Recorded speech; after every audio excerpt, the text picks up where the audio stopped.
కార్యకర్తలు, నాయకులు లేకపోతే మీ పథకాలు, లేకపోతే మీ ప్రచారం హ్మ్. ఇన్ని పక్కన పెడితే హ్మ్. వేణుస్వామి చాలా వరకు జాతకాలనేవి అద్భుతంగా చెప్తాడు. హ్మ్. ఆయన నీకు చెప్పిన చెప్పినాడా? జాతకాలు నీ చాలా నీ నీ వరకు నీకు చెప్పినాడా అంట. అంటే ఆయన చాలా వరకు చెప్పిన నీకు వీడియోలు చెప్పినాడా? సక్సెస్ అయినాయి. నీకు చెప్పినాడా? నేను ఆ మాత్రం చెప్పించుకోను ఇప్పుడు. ఓకే. మీ పార్టీకి చెప్పాడు. మా పార్టీకి చెప్పినాడు మీ పోయింది. పార్టీ ఘన విజయం అన్నాడు. ఆ! ఏమైందండి? దానికి పెడిక్యూర్ చెప్తా. వేసారా లేకపోతే ఓడికి పెడిగ్రీనే. ఆ, ఆ! ఓడే అంటాను నేను. స్వామి అంటే స్వాముల్ని మనం కించపరిచినట్టు. వేణు స్వామి అనేటువంటి డకాయిట్ గాడిని స్వామి అని మనం అన్నామంటే స్వాముల్ని మనం అవమానించినట్టు, గురువుల్ని, అయ్యగారుల్ని, గురువుల్ని, అదేవిధంగా సిద్ధాంతుల్ని మనం వాళ్ళను ఇది చేసినట్టు. ఇట్లా డకాయిట్ గాడే అనాల. మరి 2019లో 150 వస్తాయని చెప్పినప్పుడు మీరేమనలేదంట? ఎవరు? మేము అడిగినామా? మేము అడిగినామా? మేము అడిగినామా? మాకు అవసరమా? మాకు అవసరం లేదు. బీఆర్ఎస్ గెలుస్తుంది అన్నాడు, కంటికి కనపడకుండా పోయింది. అదేందో క్రికెట్ ఏదో మనకు తెలియదు, మనకి బ్యాట్ కూడా పట్టుకోలే ఈ రోజు. ఐపీఎల్ ఐపీఎల్ హైదరాబాద్ అది పోయింది. అన్న గెలుస్తాడనింది అన్నాడు, అది పోయింది. వేణుస్వామి అనేటువంటి వాడు బ్లాక్ మ్యాజిక్లు చేసుకొని బతికేటువంటి వ్యక్తి. కామాఖ్య అమ్మవారి దేవాలయానికి పోయి క్షుద్ర పూజలు చేస్తాడు. అస్సాంలో ఉంటుంది, మీకు తెలుసో తెలియదు.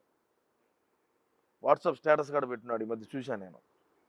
ఆ స్టేటస్లో కామాఖ్య అమ్మవారికి పోతున్నాను, శత్రు వినాశనార్థం, శత్రువుల బాధ ఎక్కువైపోయిందంట ఆయన. అదే నాదోడు నా కొడుకులు ఉంటాను అలా మాట్లాడే వల్ల శత్రువుల బాధ ఎక్కువైపోయింది, వీళ్ళను నేను ఒక రోజు ఇది చేసేదానికి పోతున్నాను అని చెప్పి అన్నాడు.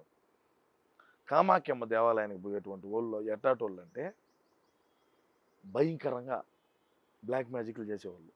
వీళ్ళకు ఉండేటువంటి నెగిటివ్ని అంతా ఆడబెట్టి పాజిటివ్ మైండ్తో వచ్చి వీడికి వచ్చి నీకు ఎక్కిస్తారు. నిన్ను చూసా కూడా నీకేదో నిన్ను ఒక మాట 2 మాటలు చెప్తారు, సార్ నీకు అయ్యా నీకు ఇటు గినేను ఇది గినేను అంటారు. అప్పుడు నీకు లోపల ఏమి ఇచ్చి స్టార్ట్ అవుతుంది. ఆ విధంగా పూజలు చేసి, అసలు పూజ చేసేవాడు ఎవడైనా సరే, నువ్వు మందు తాగుతావా, విస్కీ తాగుతావా, కళ్ళు తాగుతావా, బ్రాందీయా, సింగల్ మాల్టా, శివాసా, ఇటు అడుగుతాడియా. పచ్చి మాంసం పెడతారా, పచ్చి మాంసం, చేపలు, చికెన్, మటను, ప్రాన్స్ అంటాడు. సరే అదే అటైనా అమ్మవారికి అంటే ఈడే తింటాడు మళ్ళా, అందుకే అంత ఉండేది. ఊళ్ళోదంతా తిని ఆ ముందంతా తాగి అయినా నాన్ వెజ్ అంతా తిని ఈ విధంగా అయినాడు మనిషి. ఈయన ఎవరు నమ్ముతారంగా? మళ్ళీ ఏం చెప్పినాడు, మన దాడికి తట్టుకోలేక ఖచ్చితంగా కొట్టుందరు దొరుకుంటుంటే. జర్నలిస్ట్ అంటే గుర్తొచ్చింది. మీ మీ మీరు ఎల్లో మీడియాని విమర్శిస్తారు. బ్లూ మీడియా మీకు ఎలా ఉంది? బ్లూ మీడియాని చాలా విస్తృతంగా చేశారు. అరే న్యూట్రల్గా పనిచేసే ఛానల్ని కూడా మీరు మీ వైపు తిప్పుకున్నారు. అని ఎందుకు మీకు లాభం కలగలేదు అసలు ఫస్ట్? నేను అదే కదా మొదట అని చెప్తాను. ముందంటే నమ్మినారు, ఇప్పుడు నమ్మే పరిస్థితుల్లో లేరు. మేము నమ్మేయాలనుకున్న వాళ్ళు నమ్మేట్టుగా లేరు. ఎంత డబ్బుయా మీడియాకి వెళ్ళింది, ఏం రొంత, ఎన్ని ఛానళ్ళు ఏంది? న్యూట్రల్గా ఉండేటి ఎన్ని మళ్ళీ మాకు తిప్పుకుంటామే. న్యూట్రల్గా ఉండే ఛానల్ను వన్ సైడ్గా మాకు చేసుకున్నాం కదా, అయినా ఉపయోగం లేకుండా పోయింది. యాంకర్ శ్యామల అన్నావు దాన్ని తిప్పితేమే. అయ్యా పిఠాపురము, మంగళగిరి, కుప్పంలో పెట్టిన శ్రద్ధ పక్క నియోజకవర్గాల మీద కన్నా పెట్టికన ఉండుంటే ఇంకొక 4-5 స్థానాలు మాకు పెరిగేటి.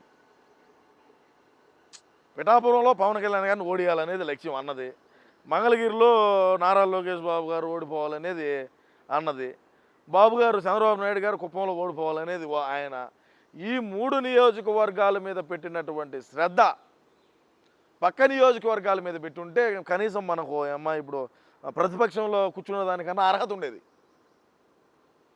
పిఠాపురంలో ఏళ్ళని స్క్రాప్ అంతా దించుతుందియా, ఏళ్ళని స్క్రాప్ని అంతా దించినలా. మంగళగిరి అయితేనేమి, కుప్పం అయితేనేమి, ఏమి చేస్తావు? ఈరోజు ఆ పెద్దిరెడ్డి ఎట్టపోయినాడో తెలియదు, ఆ మిథున్ రెడ్డి ఎట్టపోయినాడో తెలియదు, సజ్జలగాడు ఎట్టపోయినాడో తెలియదు. ఎవడైతే ప్రధానంగా మనం ఇది చేయాలి అది చేయాలని చెప్పి అన్నం రుద్దినోడు ఎవడైతే ఉన్నాడు ఓడేటమేడో తెలియదు. ఇలా మొన్న మీ వీడియో చూశాను సీమరాజా. 11 మంది వచ్చింది కాబట్టి ఆట ఆడుకుందాం ఆంధ్ర అనేది ఒక పెద్ద ప్రోగ్రాం నిర్వహించారు. ఇప్పుడు ఐపీఎల్ కూడా పంపిస్తాను ఏదో మీ కామెంట్ చూశాను. ఐపీఎల్ కంటే అప్పుడు అన్న అదే రోజా, మా రోజాని ఏమనుకున్నది అంటే పక్క రాష్ట్రంలో ఉన్న చెన్నైని ఇన్స్పిరేషన్గా తీసుకొని అన్న కూడా ఐపీఎల్ టీంని ఒకటి క్రికెట్కి అదే ఐపీఎల్ టీంని రెడీ చేస్తున్నాడు, అన్న చెప్పాడంటే చేస్తాడని ఇటన్ని చెయ్యి. ఇటనింది ఇట్లా అంటంతో 11 వచ్చాయి. ఏమో 12 ప్లేయర్గా చీర గెలిగా ఏమో నంపియాల, చీర్స్ గెలిచి ఇట్లా అంటారు కదా, జెండాలు పట్టుకు ఊపుతూ ఉంటారు కదా, ఇంకేమో నంపియాల 12 దాన్ని ఏమో నంపించి ఆడికి 12 మంది జట్టు రెడీ అవుతారు. ఇంకేం ఇక్కడ పనే ఉండదా? నాకు తెలిసి సినిమాలు ఇంకా చేయలేదు, భారీగా ఇదైపోయింది. ఏజ్ కూడా ఎక్కువైపోయింది. ఇంకేమన్నా సినిమా సోల్లో ఏమన్నా సోలో అంటే శ్యాంప్రసాద్ రెడ్డి రానిచ్చాడో రానిదో తెలియదు. ఎట్టో ఏం ఏం పని చేయాల్సిన పని అయితే ఏం లేదు. ఇప్పుడు ప్రభుత్వం మారింది, లేటెస్ట్గా ఒక 500 కోట్లతో విశాఖపట్నంలో రిషికొండది భవనాలు బయటకు వచ్చినాయి. నిన్నే ఎందుకు అంటే మీరు ఉండాలనుకున్నారా, లేకపోతే మీ అన్న ఉండాలనుకున్నారా, అన్నే. లేకపోతే అన్నే అన్న ఆడించే ఇంకా వైజాగ్ నుంచే పాలన సాగుతుందని చెప్పినాడు కదా ఇంతకుముందే. 9వ తేదీ ప్రమాణ స్వీకారము, 9వ తేదీ రాత్రి కూడా ఆడనే కొనుక్కుంటాను అన్నాడు. ఏడా రిషికొండ ప్యాలెస్లో. ఏం పెద్ద ఖర్చు ఏం కాదు, 500 కోట్లు ఖర్చు పెట్టినాడు ప్రజాధనాన్ని అంతే. 500 కోట్లు అంటే అంత సింపుల్? అంతే. ఏం మా ఇంట్లోది కాదు కదా, ప్రభుత్వంది కదా, ఇబ్బంది ఏమన్నది. వాళ్ళు కట్టుకుంటారు రాష్ట్ర ప్రజలు. పన్నులు దొప్పుతాం, కరెంటు బిల్లులు పెంచుతాం, నిత్యావసర వస్తువులు పెంచుతాం, గ్యాస్ పెంచుతాం, పెట్రోల్ డీజిల్ రేట్లు పెంచుతాం, రకరకాలైనటువంటి ట్యాక్సీలు వేస్తాము. చెత్త మీద కూడా పన్ను వేసేటువంటి చెత్తమూడ మొప్పలు మేము ఇంకో రకంగా కూడా వేస్తాము. నడిచేదానికి కూడా ఈ రోడ్డు పడిగా నడచాలన్నా కానీ నువ్వు చెత్త మీద, ఇప్పుడు చెత్త మీద పన్ను వేసాము, ఈ రోడ్డు మీద నడిచేదానికి ఇంత ట్యాక్సీ కట్టాలంటాము. లేదు ఈ గ్రామంలోంచి ఈ గ్రామంలోకి పోయేదానికి టోల్ గేట్ ఒకటి పెడతాము. ఇప్పుడు హైవేల్లో చూసుంటారు మీరు, హైవేల్లో ఏముంటాయి, టోల్ గేట్లు ఉంటాయి. అదేవిధంగా ఈ గ్రామం నుంచి ఆ గ్రామానికి పోవాలన్నా కూడా ఒక టోల్ గేట్ పెడతాం. టోల్ గేట్ పెట్టి వసూలు చేస్తాము 2039లో మళ్ళీ అధికారంలోకి వస్తే. సీమరాజా, మీరు అంతర్జాతీయ ప్రధాన కార్యదర్శిగా ఒక పేరు పెట్టుకొని, సీమరాజాగా మెడలో కండువ వేసుకొని, ఇంత ధైర్యంగా మీరు సొంతంగా వీడియోలు చేస్తారు, ఎవరైనా మీడియా వాళ్ళు వస్తే ఇంత నిర్భయంగా చెప్తుంటారు, భయం అనిపించట్లేదా? ఎందుకు భయం? భయం ఎందుకు సార్? భయం ఎందుకు? భయం దేనికి భయపడాలి? నువ్వు తప్పు చేస్తుంటే భయపడాలి. నువ్వు చేసిన తప్పేంది? వాళ్ళ ఇంట్లో సీమరాజాని వాళ్ళు కోసుకుంటే కోసుకొని కోసే అంటే కోయగలుగుతారా? అంటే సినాయన చంపిన నన్ను ఒక లెక్క అంటారు మీరు, అంతే కదా. నేను ఆ ఛాన్స్ వాళ్ళకి ఈయను కదా,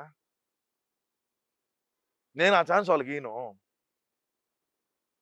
ఇప్పుడు నిజాలు నిర్భయంగా మాట్లాడి తిని, జరిగిన వాస్తవాలు చెప్తిని, మనకు డ్యామేజ్ ఏడాడు జరిగిందని చెప్తిని, ఇక్కడిక్కడ మనం ఈ అవినీతి చేశామని చెప్తిని, పోలీసు వాళ్ళని హెచ్చరించుతిని, ఐఏఎస్ ఐపీఎస్ని హెచ్చరించుతిని, ఎవరైతే మా అన్నకి సలహాదారులుగా ఉన్నారో మీరు ఇటువంటి అవులే సలహాలు ఇద్దని చెప్తిని, మనం షర్మిలాకు న్యాయం చేయాలని చెప్తిని, సినాయనకు న్యాయం చేయాలని చెప్తిని, మీరు అధికారంలోకి వచ్చేదానికి మా అన్న ఏదైతే చెప్పినాడో వాటిని నేను గుర్తు చేస్తా ఉన్నా సార్. అన్న మర్చిపోయినాడేమోనని. నేను తప్పేం చేశాను? నేను అబద్ధాలు ఏం చెప్పినానుగా? ఇది సీమరాజా ఎక్కడి నుంచి వచ్చాడు? మాది అన్న ఊరే, జగనన్న ఊరే. నేను కడప జిల్లా వాసినే. అందుకే ఇంత ప్రోత్సాహం వచ్చింది అనుకుంటా. అంతే కదా మరి. సీమరాజా, ఫైనల్గా చెప్పండి. ఇప్పుడు ఆంధ్రప్రదేశ్లో 11కి పరిమితం అయ్యారు. పార్టీ ప్రతిపక్ష హోదా కూడా ఉందో లేదో తెలియని పరిస్థితి వచ్చింది. వాళ్ళే ఇంక మరి అంతర్జాతీయ ప్రధాన కార్యదర్శిగా భవిష్యత్ కార్యాచరణ ఏంటి మీది? చెప్తేనే 2039 దాకా నా ఈ పోరాటం ఆగదు. ఏది ఏమైనా కూడా ఏమైనా జరగచ్చు. నా మీద దాడులు జరగచ్చు, లేదంటే ఇంకోటి జరగచ్చు, లేదంటే ఇంకోటి జరగచ్చు. ఏది ఏమైనప్పటికీ నా ఈ పోరాటం అయితే అన్న కోసం ఆగదు. అంటే పార్టీని వీడరు, కండువా విడిచిపెట్టరు. చెప్పలేము. పెద్ద పెద్దోళ్ళే పోయినారు కదా, సొంత చెల్లె పోయినప్పుడు నాదేం సార్? ఇప్పుడు అన్న కోసము సొంత చెల్లె రోడ్ల పడిగా బ్రహ్మాండంగా నడిచి రోడ్ల పడిగా తిరిగి అన్నకు ఒక అవకాశం ఇవ్వండి, ఒక అవకాశం ఇవ్వండి అని చెప్పి రకరకాలుగా ఆమె ఏ విధంగా కష్టపడిందో మనకందరికీ ఇక్కడ తెలుసు సార్, తెలుసు కదా. మరి ఓళ్ళే వీడినప్పుడు ఇంకా మనం ఏమో మనం ఎంత ఇలా తెలుగుదేశం వాళ్ళకి మీరు అమ్ముడు పోయారు సీమరాజా అనే విమర్శలకు ఏం సమాధానం చెప్తారు? తెలుగుదేశం వాళ్ళకి అమ్ముడుపోయినాను. పార్టీలో ఉండి కూడా ఇంత డ్యామేజ్ చేస్తున్నారు. ఎక్కడైనా సరే మా వైసీపీ పార్టీలో కానీ